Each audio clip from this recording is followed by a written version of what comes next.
अभी तक हमने केमिकल चेंजेस के बारे में पढ़ा था, उसके एग्जाम्पल पढ़े हैं। फर्दर हमारे को यहाँ पे और एग्जाम्पल दे रखे हैं केमिकल चेंजेस के। इसमें क्या है, सेकंड मतलब इस 6.7 एक्टिविटी के अंदर हमने क्या किया है कि एक टेबल स्पून हमने क्या लिया, कॉपर सल्फेट लिया। ठीक है, उसको हमने क्या करा, हाफ कप ऑफ वाटर के अंदर ऐड कर लिया। ठीक है, कोई भी ग्लास का कंटेनर लिया हमने, उसके अंदर वाटर एंड एक टेबल स्पून कॉपर सल्फेट को ऐड कर दिया। फिर हमने क्या करा, थोड़ी सी इसके अंदर डाइल्यूट सल्फ्यूरिक एसिड का कुछ इसकी ड्रॉप्स डाली। ठीक है, तो अगर हम उसको देखेंगे तो उसका जो सॉल्यूशन होता है ना, उसका कलर क्या होगा, इस तरीके का। ये जो आपको लाइट ब्लू कलर दिख रहा है ना, ये लाइट ब्लू कलर का उसका सॉल्यूशन बन जाएगा। ठीक है, उसके बाद हमने क्या करा कि हमने थोड़ा सा इसके अंदर हमने क्या करा, एक कील या फिर एक ब्लेड, ठीक है, कुछ भी हम आयरन का हमने कुछ भी इसके अंदर ऐड कर दिया। ठीक है, शेविंग ब्लेड हो गई या फिर हमने इसके अंदर कोई भी कील ली, वो हमने इसके अंदर ऐड कर ली। फिर इसको हमने आधे घंटे के लिए छोड़ दिया ऐसे ही। तो हम क्या देखेंगे कि जो कलर होता है ना सॉल्यूशन का, वो क्या होगा, चेंज हो जाएगा। तो आप यहाँ पे देख सकते हैं कि यहाँ पे जो सॉल्यूशन था, ये जो क्या हो गया, कन्वर्ट हो गया, ब्लू से क्या हो गया, लाइट ग्रीन कलर हो गया। एंड जो हमने इसके अंदर आयरन डाला था, मतलब जो हमने इसमें ब्लेड या फिर जो भी नेल डाली थी, उसका कलर भी हम देखेंगे। तो यहाँ पर आप देख सकते हैं कि यहाँ पर जिसका कलर है ना, ब्लेड का कलर भी चेंज हो गया, एक ब्राउनिश कलर हो गया। ठीक है, तो ये जो चेंजेस आए ना कलर के अंदर, जो सॉल्यूशन का कलर चेंज हो गया एंड जो ब्लेड का कलर चेंज हो गया, वो किस वजह से है, reaction between copper sulphate and iron. Iron मतलब जो हमने ब्लेड डाला, ठीक है, और कॉपर सल्फेट का क्या था, हमारा सॉल्यूशन था।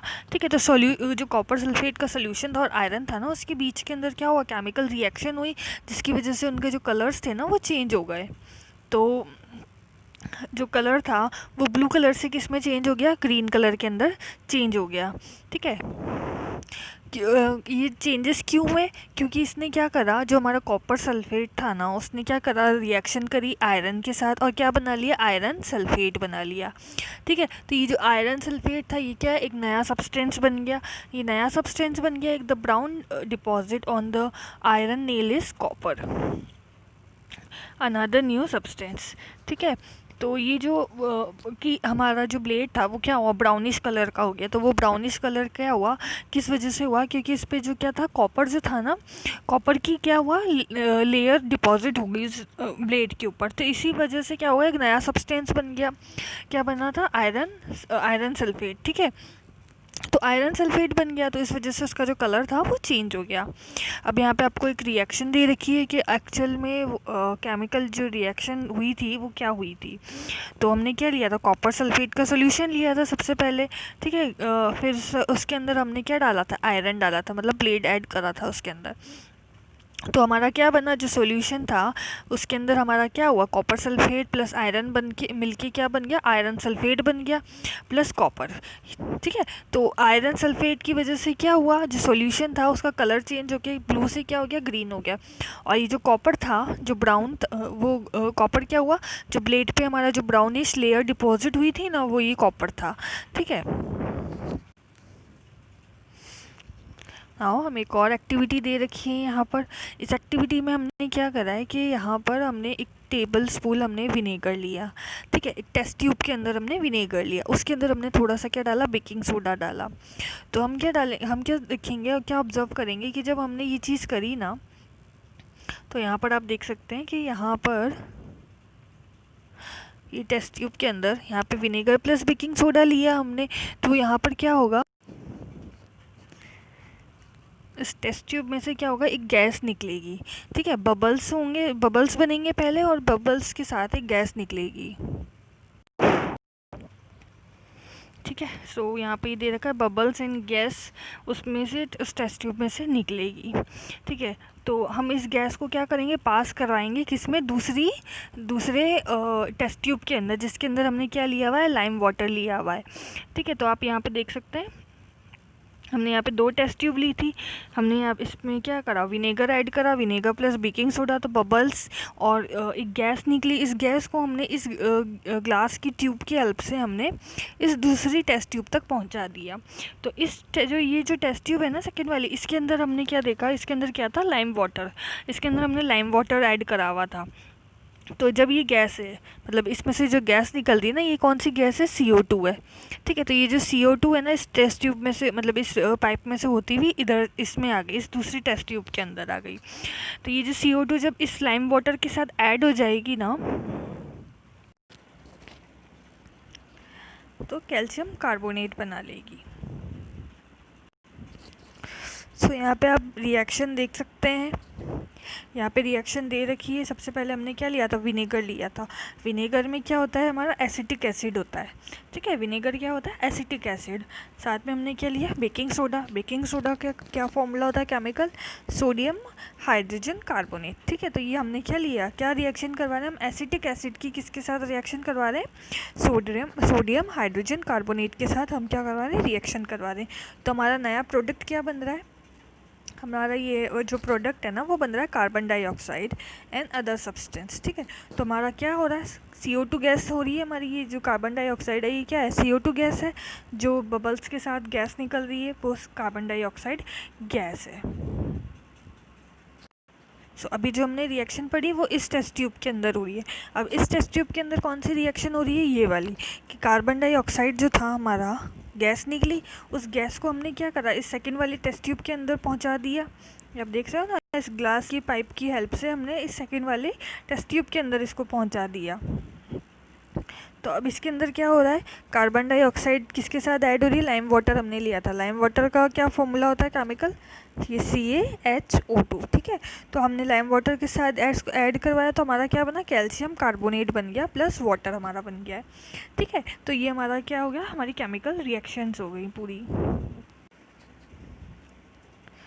ठीक है, सो ये हमारा जो केमिकल कार्बोनेट, कैल्शियम कार्बोनेट जो हमारा मिला बना था सेकंड टेस्ट ट्यूब के अंदर, ये क्या करेगा, वो लाइम वाटर को एकदम मिल्की सा कर देगा, मतलब वाइट कलर का कर देगा एकदम। तो ये जो बेस हमने अभी तक जितनी भी एक्टिविटीज़ पढ़ी हैं, जितने भी रिएक्शंस पढ़ी हैं ऊपर, ये क्या है, सब केमिकल रिएक्शंस है। तो हमने अभी तक किसके बारे में पढ़ा है, केमिकल चेंजेस के बारे में पढ़ा है। ठीक है, सो हमने क्या पढ़ा था कि एक सब्सटेंस दूसरे सब्सटेंस के साथ केमिकल रिएक्शन करके तीसरा सब्सटेंस बनाता है। ठीक है, सो a change in which one or more new substance are formed is called chemical change. So कोई भी ऐसा चेंज जो एक नया सब्सटेंस बना रहा हो रिएक्शन करके, तो ये जो ऐसे चेंजेस होते हैं ना, वो क्या कहलाएगा, केमिकल चेंजेस कहलाते हैं। ठीक है, ये जो केमिकल चेंजेस होते हैं इनको हम और भी क्या कहते हैं, केमिकल रिएक्शंस भी कहते हैं। सो हमारी डेली लाइफ के अंदर हम कहीं ऐसे केमिकल रिएक्शंस का, केमिकल चेंजेस हम देखते हैं। लाइक हमारा जो डाइजेशन होता है फूड का हमारे स्टमक में, वो भी सॉरी, हमारा जो डाइजेशन होता है ना फूड का, वो भी क्या होता है, बॉडी के अंदर एक केमिकल रिएक्शन के थ्रू होता है।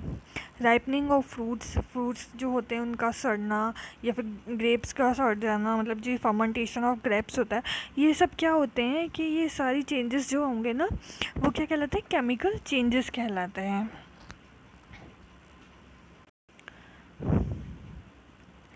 सो अगर हम कोई भी मेडिसिन बना रहे हैं तो वो भी क्या होगा, किसके थ्रू बनाते हैं हम, केमिकल रिएक्शंस के थ्रू ही हम मेडिसिन बना रहे हैं।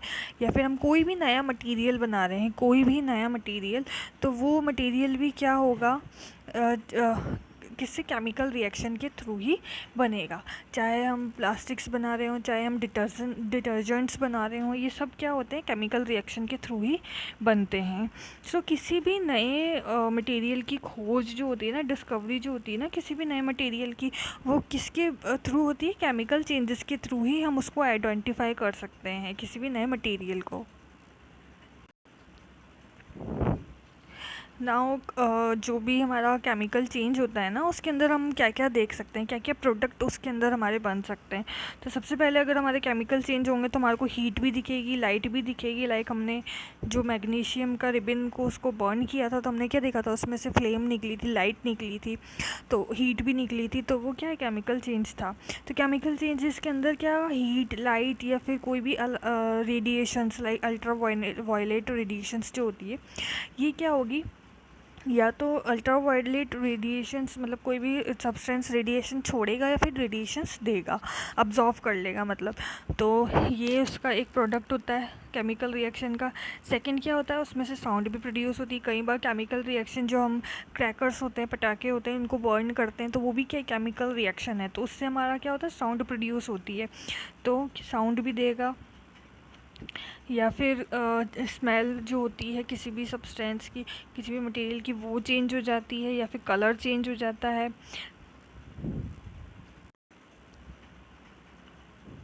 या फिर गैस फॉर्म होती है। तो ये सारी चेंजेस क्या हैं, क्या केमिकल रिएक्शंस जो होते हैं ना, उनके प्रोडक्ट है। केमिकल रिएक्शंस के बाद हमारे को यही चीज़ें देखने को मिलती हैं।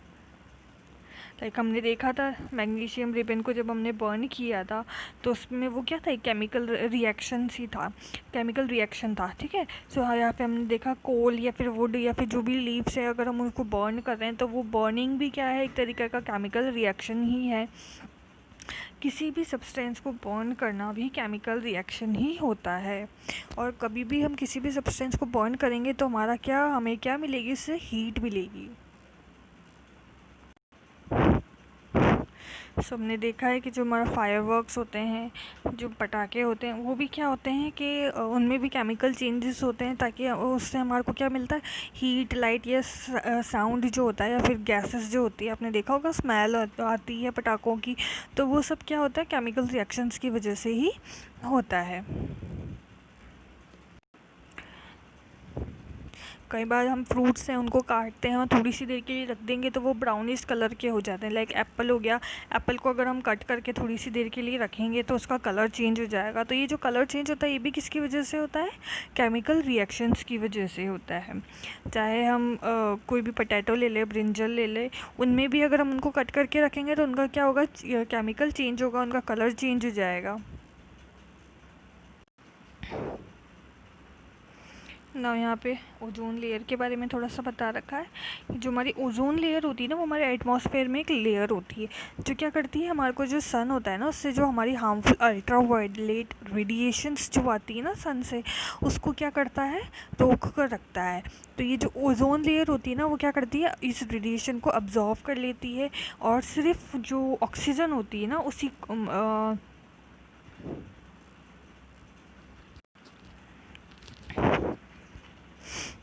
उसको रोक के रख लेती है और ऑक्सीजन देती है। तो ये जो ऑक्सीजन होती है ना, ये भी ये ओजोन से अलग होती है। तो ये क्या होता है कि अगर ये जो अल्ट्रा वायलेट रेडिएशंस हैं, अगर ये अब्जॉर्ब नहीं होगी ना, तो ये क्या होगा, डायरेक्ट अर्थ तक आएगी, और अर्थ तक आएगी डायरेक्ट तो हम ह्यूमन बींग्स या एनिमल्स होगा, उनको क्या करेगी, ये हार्म करेंगी। Now resting of iron. Rusting of iron क्या होता है, लोहे पे जंग लगना। आपने अभी पढ़ा ही था, अभी मैंने आपको बताया था प्रीवियस चैप्टर्स में भी आपने रस्टिंग ऑफ आयरन की रिएक्शंस पढ़ी हुई हैं। जितने भी ब्रिज होते हैं, जितनी भी आयरन की चीज़ें होती हैं, अगर वो एयर या वाटर के कांटेक्ट में आएंगी तो वो क्या हो जाएगा, उन पर रस्टिंग आ जाएगी। लाइक मैंने अभी आपको बताया था कि फेरस मतलब आयरन जो होता है, अगर वो ऑक्सीजन के साथ रिएक्ट करेगा और वाटर के साथ रिएक्ट करेगा तो वो क्या बना लेगा, इसका ऑक्साइड, आयरन का ऑक्साइड बना लेगा, Fe2O3 बना लेगा। ये क्या होती है, रस्टिंग की इक्वेशन होती है। ठीक है। तो रस्टिंग के लिए हमें क्या क्या चाहिए होता है, हमारा क्या होना चाहिए, ऑक्सीजन भी होना चाहिए, वाटर भी होना चाहिए। अगर ये दोनों चीज़ें हैं तो हमारी क्या होगी, कि ईजीली जो आयरन होता है ना, उस पर रस्टिंग हो जाएगी।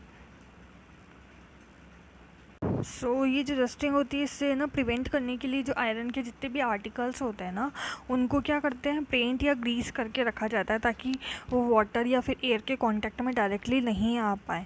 ठीक है। तो इस वजह से क्या होता है कि वो रस्टिंग से बच जाते हैं। एंड द सेकेंड वे, दूसरा कौन सा वे है, उस पर क्या है, एक लेयर चढ़ा देते हैं, किसकी, क्रोमियम या जिंक की। ठीक है। तो तो आयरन पे क्या करते हैं, क्रोमियम या जिंक की एक लेयर को डिपॉजिट कर देते हैं ताकि वो तब भी जो वाटर एंड एयर के कांटेक्ट में नहीं आए, उस पर रस्टिंग नहीं हो। और ये जो प्रोसेस होता है ना कि जिंक की लेयर को डिपॉजिट करना आयरन के ऊपर, इसको क्या कहते हैं, हम गैल्वेनाइजेशन कहते हैं। ठीक है। सो जितने भी हमारे पाइप्स आते हैं या फिर हमारे जितने भी शिप्स होते हैं ना, उन पे क्या करते हैं कि वो डायरेक्टली वाटर के कांटेक्ट में रहती है, तो उनको क्या करते हैं, उनके पार्ट्स को भी क्या करते हैं, चेंज करते रहते हैं हर थोड़े थोड़े टाइम के अंदर, ताकि उस पर क्या हो, रस्टिंग ना आए। Now next topic is crystallisation. Crystallisation क्या होता है, लाइक अगर हमने जो हमारा सी वाटर होता है, अगर हम उसको इवोपरेट करेंगे तो उसमें क्या होगा, जो सॉल्ट होगा, मतलब जो उसके अंदर सॉल्ट होता है ना सी वाटर के अंदर, तो वो सॉल्ट क्या है, हमें सॉल्ट ऑब्टेन हो जाएगा इवोपरेशन से। वाटर जो होगा वो तो इवोपरेट हो जाएगा और नीचे नीचे क्या बचेगा, हमारा सॉल्ट के क्रिस्टल दिखेंगे एकदम। जो क्रिस्टल्स होते हैं ना, हम उनको देख सकते हैं कि वो क्रिस्टल्स वाइट वाइट कलर के ट्रांसपेरेंट से हमें क्रिस्टल्स दिखेंगे। तो इस मेथड को हम क्या कहते हैं, क्रिस्टलाइजेशन कहते हैं। सो ये जो मेथड होता है ना कि किसी भी वाटर में से क्रिस्टल्स को अलग करना, उस मेथड को हम क्या कहते हैं, क्रिस्टलाइजेशन कहते हैं। मतलब हमने अलग करा तो वो क्या मेथड हुआ, क्रिस्टलाइजेशन। यहाँ पे हमने एक्टिविटी करी हुई है, इसमें भी यहाँ पर क्या लिया है, हमने वाटर लिया है बीकर के अंदर, उसके अंदर हमने कुछ डाइल्यूट सल्फ्यूरिक एसिड डाला है। ठीक है, उस वाटर को हमने थोड़ा सा हीट किया और उस बॉइलिंग जो वाटर था ना, उसके अंदर हमने कॉपर सल्फेट को ऐड कर दिया। ठीक है, हम थोड़ी सी देर उसको हिलाएंगे। ठीक है, उस थोड़ी सी देर उसको हिलाने के बाद हम क्या देखेंगे कि वो जो ये आप देख सकते हैं यहाँ पे कि ये जो सॉल्यूशन है ना, इसके अंदर आपको हल्का हल्का सा कुछ क्रिस्टल्स ट्रांसपेरेंट से दिखेंगे। तो ये जो होते हैं ना, ये क्रिस्टल्स होते हैं, कॉपर सल्फेट के क्रिस्टल्स।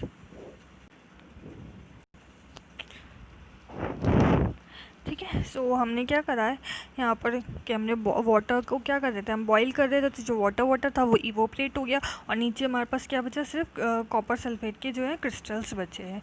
तो ये मेथड जो क्या था हमारा, क्रिस्टलाइजेशन वाले मेथड से हमने क्या करा, कॉपर सल्फेट का क्रिस्टल्स हमें मिल गए। So we have done this chapter. Thank you.